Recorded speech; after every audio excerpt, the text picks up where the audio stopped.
শুভেন্দু অধিকারীকে কটূক্তি করার অভিযোগ উঠেছে সুপ্রকাশ গিরির বিরুদ্ধে। শুভেন্দু অধিকারীকে কটূক্তি করার অভিযোগেই অখিল পুত্র তথা তৃণমূল নেতা সুপ্রকাশ গিরিকে এবার আইনি নোটিশ পাঠানো হয়েছে।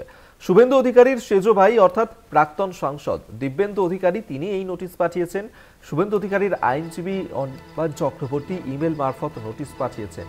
জানিয়েই চাঞ্চল্য ছড়িয়েছে কাঁথিতে, যেখানে শুভেন্দু অধিকারীকে নিয়ে যে কটূক্তি করেছিলেন সুপ্রকাশ গিরি অখিল গিরির পুত্র, এবং সেই কটূক্তিকে ঘিরেই এবার আইনি নোটিশ পাঠানো হয়েছে সুপ্রকাশ গিরিকে। দিব্যেন্দু অধিকারী শুভেন্দু অধিকারীর ভাই তিনি এই নোটিশ পাঠিয়েছেন, যেখানে ইমেল মারফত শুভেন্দু অধিকারীর আইনজীবী নোটিশ পাঠিয়েছেন সুপ্রকাশ গিরিকে। এবং আপনারা জানেন যে সুপ্রকাশ গিরি যে ধরনের কটূক্তি করেছিলেন শুভেন্দু অধিকারীকে, এবং সেই কটূক্তির পরেই ঘটনার তীব্র বিরোধিতা করা হয়, এবং তারপরেই শুভেন্দু অধিকারীর ভাই দিব্যেন্দু অধিকারী তিনি এবার আইনি নোটিশ পাঠালেন সুপ্রকাশ গিরিকে।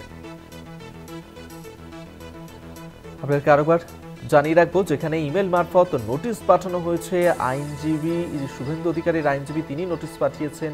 আমরা এই নিয়েই কথা বলবো। শুভ্রজিৎ সমীরণ সাহু আমাদের সঙ্গে টেলিফোনে রয়েছেন প্রতিনিধি। সমীরণ, কি খবর রয়েছে? সমীরণ, শোনা যাচ্ছে আমার কথা? হ্যাঁ, শোনা যাচ্ছে। সমীরণ, সুপ্রকাশ গিরি তাকে আইনি নোটিশ পাঠানো হয়েছে, কি কারণে, কি খবর রয়েছে? দেখো, কাঁথির যে কন্টাই কোঅপারেটিভ সমবায় ব্যাংক রয়েছে, সেই ব্যাংকের নির্বাচন ঘিরে জটিলতা ক্রমশ চলছে। কখনো শাসক দলের গোষ্ঠীদ্বন্দ্ব প্রকাশ্যে, কখনো শাসক বিরোধী সংঘাত তঙ্গে। তো সেক্ষেত্রে গতকাল রাতেই অর্থাৎ মঙ্গলবার রাত্রে সুপ্রকাশ গিরিকে একটি আইনি নোটিশ পাঠানো হয়। যেমনটা আমরা জানতে পারছি যে শুভেন্দু অধিকারী যে আইনজীবী রয়েছে অনির্বাণ চক্রবর্তী তিনি ইমেল মারফত একটি আইনি নোটিশ পাঠান। সেখানে তিনি শুভেন্দু অধিকারীকে কটূক্তি করার প্রতিবাদে বা কেন করা হয়েছে সেই কারণ দর্শিয়ে তিনি তার সদুত্তর জানতে চান, এবং তিনি যেমনটা হুঁশিয়ারি দিয়েছেন যে 72 ঘন্টার মধ্যে এই আইনি নোটিশের সদুত্তর না দিলে তিনি যথাযথ আইনি ব্যবস্থা গ্রহণ করবেন। অপরদিকে আমরা যেমনটা জানতে পারছি যে কন্টাক্ট কোঅপারেটিভ ব্যাংকের যে নির্বাচন, সেই নির্বাচনের প্রথম পর্যায়ে ডেলিগেট নির্বাচন সমাপ্তি হয়েছে।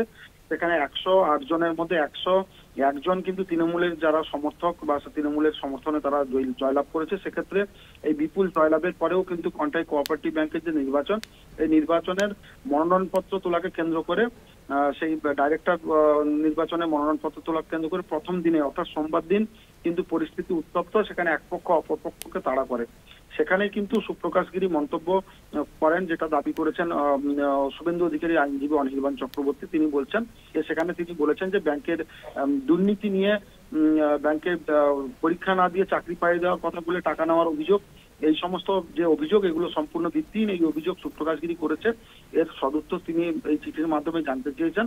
এবং এর পরবর্তী পর্যায়ে তিনি শুধু এটাও বলেননি, যে তিনি বলেছেন যে তিনি কোটি কোটি টাকা দুর্নীতি করেছেন। তো এই সমস্ত কারণের জন্য শুভেন্দু অধিকারী সহ তার পরিবারের অসম্মান হয়েছে, এমনটাই দাবি করে শুভেন্দু অধিকারী সেজো ভাই অর্থাৎ দিব্যেন্দু অধিকারী তিনি এই ইমেলের মারফত তিনি আইনি নোটিশটা পাঠিয়েছেন সুপ্রকাশ গিরিকে, এমনটা আমরা জানতে পারছি।